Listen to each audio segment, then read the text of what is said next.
Scientists are warning we probably have fewer than 10 years to take action on climate change. Here at Government House at Melbourne, a United Nations Model Conference has been debating the issues of climate change with passion and commitment, trying to come up with some fresh solutions.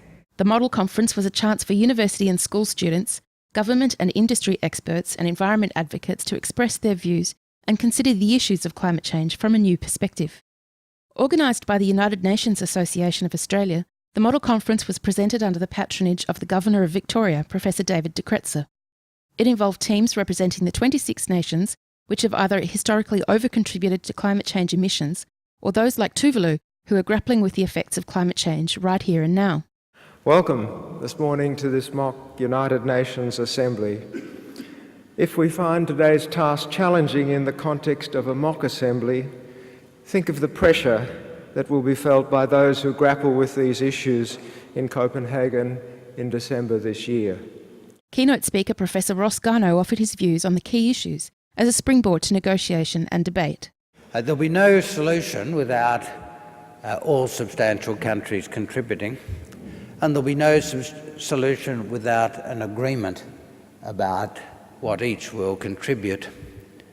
This is not an issue where each country forming its own judgment about what it's reasonable for it to contribute will add up to a solution. Former Victorian Deputy Premier John Thwaites acted as Secretary-General for the day. The conference today will be run according to United Nations protocols and procedures.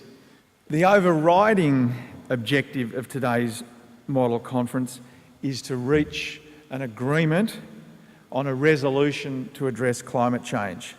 University of Melbourne students were active in preparation and articulate in debate, finding the learning experience stimulating and enriching. Today was a real eye-opener into how things really work in UN conferences. So I thought it was really good to get a kind of perspective, an insider perspective in terms of diplomatic relations and what that kind of taught people. It was a really high level of debate and that was really enjoyable. I thought it was really awesome to be able to deal with so many different people in so many different areas all coming together. So I got to meet a lot of people from different sectors of the community instead of just students. The Governor intends to send proceedings of the event to the various ambassadors of countries represented, in the hope that real change can come from the day's deliberations.